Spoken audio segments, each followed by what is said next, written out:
Assalamualaikum warahmatullahi wabarakatuh.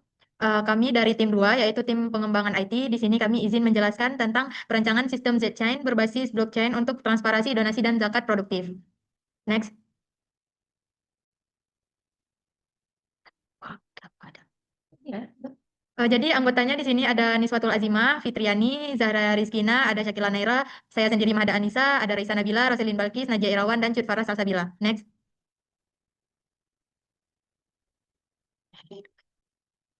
Jadi di sini latar belakang adanya inovasi ZChain ini berawal dari petani dan nelayan yang masih kesulitan untuk memperoleh pendanaan karena proses bantuannya itu yang kurang transparan dan sulit untuk dipantau. Oleh karena itu, untuk mengatasi hal tersebut, dikembangkanlah ZChain, yaitu platform berbasis blockchain dan keuangan syariah yang di mana ini mendukung pendanaan yang lebih transparan, aman, dan berkelanjutan teruntuk petani dan nelayan tersebut. Next. Dan selanjutnya akan dijelaskan oleh teman saya. Jadi di sini ada gambar umum ZChain. Jadi ZChain itu adalah platform fintech syariah berbasis blockchain yang mengintegrasikan zakat, infak, sedekah, dan kardul hasan untuk mendukung petani dan nelayan di Aceh. Platform ini dirancang agar proses penyaluran bantuan menjadi lebih transparan, akuntabel, dan sesuai prinsip syariah. Dengan teknologi blockchain dan smart contract, donatur dapat memantau distribusi dana secara real time, sementara penerima bantuan memperoleh akses modal usaha tanpa bunga melalui skema kardul hasan. Next.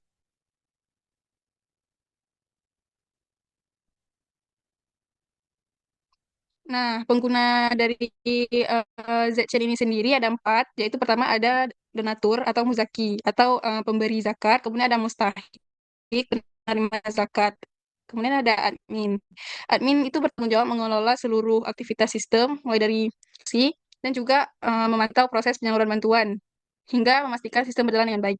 Faktor yang keempat itu ada mitra lapangan, di mana mitra lapangan sendiri berfungsi sebagai penghubung antara sistem dan penerima bantuan di lapangan. Mereka juga membantu proses verifikasi data mustahik, melakukan pendampingan, serta memberikan laporan perkembangan penerima bantuan secara berkala. Next.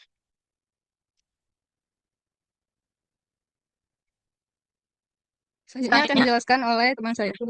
selanjutnya di sini ada bagian arsitektur sistem, yaitu di mana di sini terdapat 4 lapisan, yaitu ada front end, back end, blockchain layer, dan database layer. Jadi pada front end ini terdapat ada 4 jenis pengguna, yaitu ada donatur, admin, penerima bantuan, dan mitra, yang masing-masing memiliki portal atau dashboard yang beberapa layanan utama seperti authentication service untuk proses login dan keamanan akun, donation service untuk mengelola transaksi,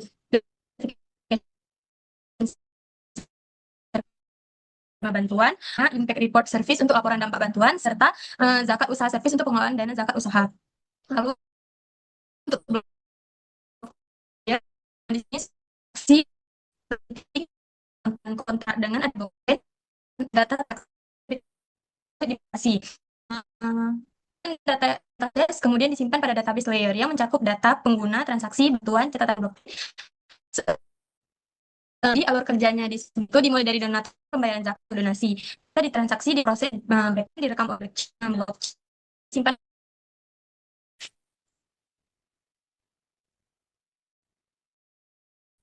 entitas. Jadi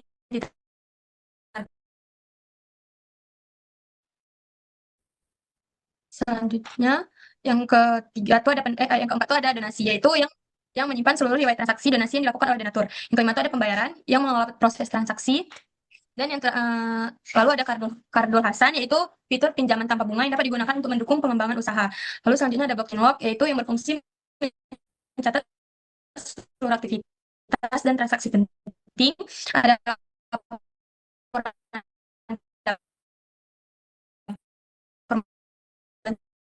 jadi melalui ini proses bantuan dan Nah, selanjutnya ada logika dan aktivitas sistem atau diagram flow. Yang pertama ada pre-connection check. Jadi, pre-connection check ini saat aplikasi dibuka, sistem mengecek koneksi ke blockchain dan server. Jika koneksi berhasil, pengguna dapat melanjutkan ke registrasi atau login. Selanjutnya ada poin registrasi pengguna. Nah, di registrasi pengguna ini, pengguna dapat mengisi nama, email, nomor HP, dan password. Sistem bakal meriksa apakah email sudah terdaftar. Jika belum, akun akan dibuat dan disimpan ke database. Poin yang ketiga ada login pengguna. Nah, pengguna memasukkan email dan password. Sistem bakal memverifikasi data dengan database. Jika sesuai, pengguna berhasil masuk ke sistem. Poin keempat yaitu dashboard. Selanjutnya, Setelah login, pengguna masuk ke dashboard sesuai perannya, donatur, penerima, admin, atau mitra, untuk mengakses fitur utama dari aplikasi ini. Next, yang kelima, donasi dan pembayaran. Nah, donatur memilih jenis donasi dan memasukkan nominal donasi. Sistem akan memvalidasi pembayaran dan mengonfirmasi transaksi sebelum diproses ke tahap berikutnya. Nah, poin berikutnya akan dijelaskan oleh teman saya. Oke, baik. Yang keenam itu ada pencatatan on-chain. Nah, setiap donasi yang berhasil itu akan dicatat ke blockchain melalui smart contract. Transaksi ini menghasilkan hash unik yang nggak bisa diubah, sehingga seluruh riwayat donasi itu dapat dibaca secara transparan. Donatur juga akan menerima kwitansi digital sebagai bukti transaksi. Nah, kemudian pencatatan itu beralih ke pool dana abadi. Nah, dana donasi yang masuk itu akan dikumpulkan terlebih dahulu dalam pool dana abadi. Jadi pool ini berfungsi sebagai pusat pengelolaan dana agar distribusi bantuan lebih terstruktur dan berkelanjutan. Dana zakat dari penerima yang usahanya berkembang juga akan kembali ke pool untuk membantu penerima berikutnya. Nah, kemudian ke verifikasi mustahik. Nah, calon penerima bantuan mengajukan permohonan dengan mengisi identitas dan data usahanya. Sistem kemudian melakukan verifikasi untuk memastikan penerima memenuhi kriteria yang telah ditetapkan. Pengajuan yang lolos akan diproses ke tahap penyaluran dana. Kemudian, pada poin 8, mustahik yang lolos verifikasi akan menerima bantuan melalui skema Qardul Hasan, yaitu pinjaman tanpa bunga. Nah, penyaluran dana ini dilakukan menggunakan smart contract agar transparan. Privasi penerima juga tetap terjaga melalui anonymity protokol. Kemudian, pada poin 9, ada laporan dampak. Nah, penerima bantuan diwajibkan mengirimkan laporan perkembangan usahanya secara berkala. Jadi, data tersebut digunakan untuk mengukur dampak program terhadap peningkatan ekonomi mustahik. Hasilnya juga dapat dilihat secara transparan oleh donatur. Nah, kemudian yang terakhir ada poin zakat usaha dan pengambilan siklus abadi.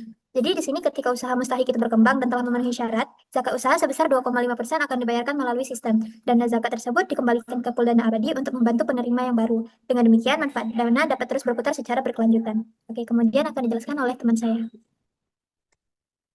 Selanjutnya ada visualisasi kasar dan integrasi antarmuka. 1.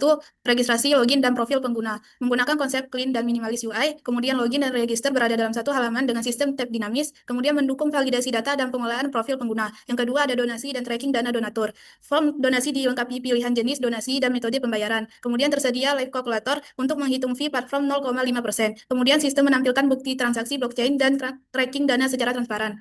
Next, selanjutnya akan dijelaskan oleh teman saya. Nah, selanjutnya ada verifikasi bantuan laporan dampak dan zakat usaha. Pengajuan bantuan yang sederhana dan mudah digunakan, input NIK, cluster usaha, dan unggah dokumen. Selanjutnya fitur perlindungan privasi pengguna, lalu ada form laporan hasil panen dan pendapatan usaha, lalu zakat returnnya auto kalkulator 2,5%. Lalu selanjutnya yang keempat ada monitoring multi aktor. Yang pertama dashboard admin untuk verifikasi dan pengelolaan bantuan. Yang kedua tabel pengajuan bantuan dengan tombol setujui dan tolak. Yang ketiga ada dashboard mitra untuk memantau perkembangan program. Yang keempat ada grafik monitoring produktivitas dan laporan dampak. Dan yang kelima ada visualisasi transparansi penyaluran dana. Selanjutnya akan dijelaskan oleh teman saya. Di sini untuk implementasi program prototype ZC-nya itu, teknologi yang digunakan itu kami menggunakan HTML sebagai struktur antarmukanya, kemudian ada CSS untuk desain visual dan responsivitasnya, kemudian JavaScript untuk logika sistemnya. Arsitekturnya itu dengan single page application, terus untuk penyimpanan itu datanya menggunakan local storage atau langsung dari JS-nya. Kemudian desain antarmuka menerapkan konsep glass morpheme atau desain bubble glass. Kemudian struktur komponen programnya itu ada index, isinya udah menyusun struktur halaman dan antarmuka utamanya. Kemudian ada style CSS itu untuk desain visual dan efek glass morphism, kemudian efek interaksinya juga. Kemudian skripnya itu logika bisnis dan simulasi blockchain sesuai dengan flow yang sudah dijelaskan oleh teman saya sebelumnya. Selanjutnya akan dijelaskan oleh teman saya.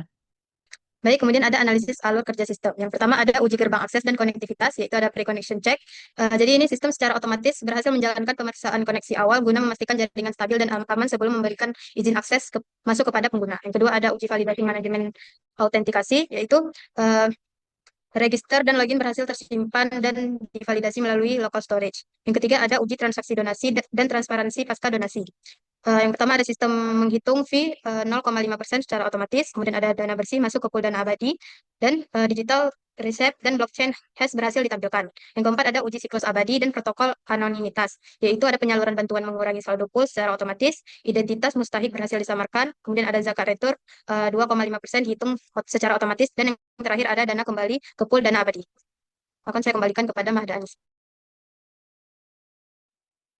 Jadi kesimpulan dari tim pengembangan IT di sini prototype Z-Chain berhasil dikembangkan menggunakan HTML, CSS, dan JavaScript dengan arsitektur SPA. Kemudian ada fitur utama yaitu fitur donasi, fitur privasi mustahik, dan perhitungan zakat itu otomatis berjalan dengan baik. Kemudian ada integrasi blockchain dan keuangan syariah juga mendukung transparansi serta keberlanjutan pengelolaan dana. Untuk demo prototipenya sendiri akan didemokan oleh Niswatul Azimah. Untuk prototype Figma-nya, pertama user akan register dulu, kemudian akan setelah register dan daftar sebagai apakah donatur menerima bantuan atau setelah login akan tertampil dashboard donasi, dashboard riwayat, kemudian blockchain activity-nya dan juga seluruh activity-nya itu akan tertampil di hasil tanpa transparansi.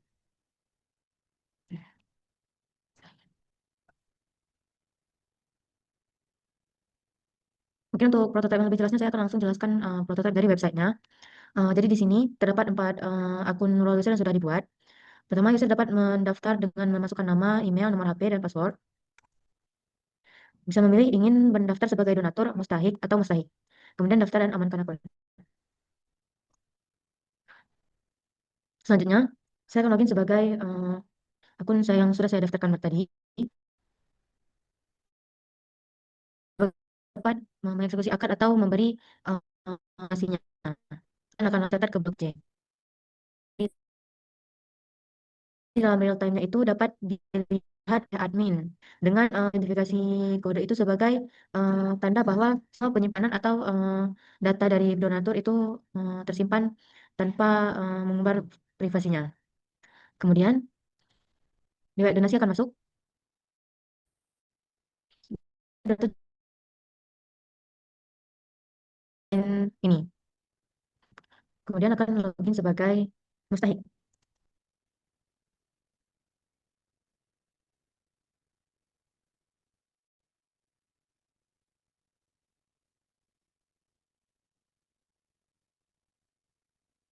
Di sini mustahik dapat mengajukan modal Kadul Hasan untuk nantinya akan dikonfirm oleh admin. Dengan memasukkan nomor NIK, kemudian memasukkan ingin memilih sebagai apa, penanda tradisional, kemudian nominal pengajuannya itu max 10 juta. Contoh modalnya itu bisa dimasukkan, kemudian diajukan berkas validasi smart contract-nya. Di real time itu bakal tertampil juga blockchain logs inspector-nya itu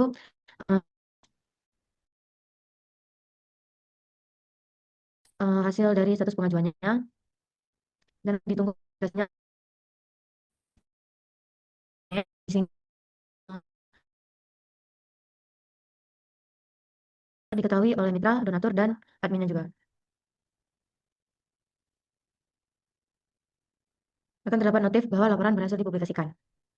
Kemudian kita akan lagi sebagai admin.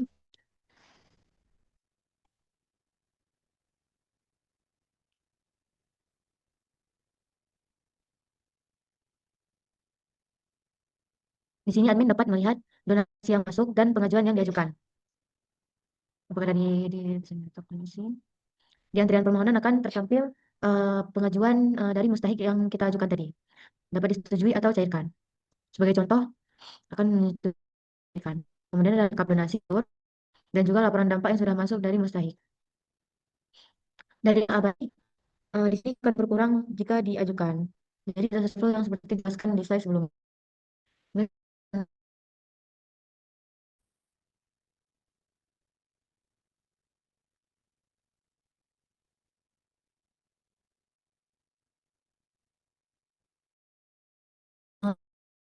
Berapa pengajuan atau berapa laporan yang sudah diajukan oleh mustahik.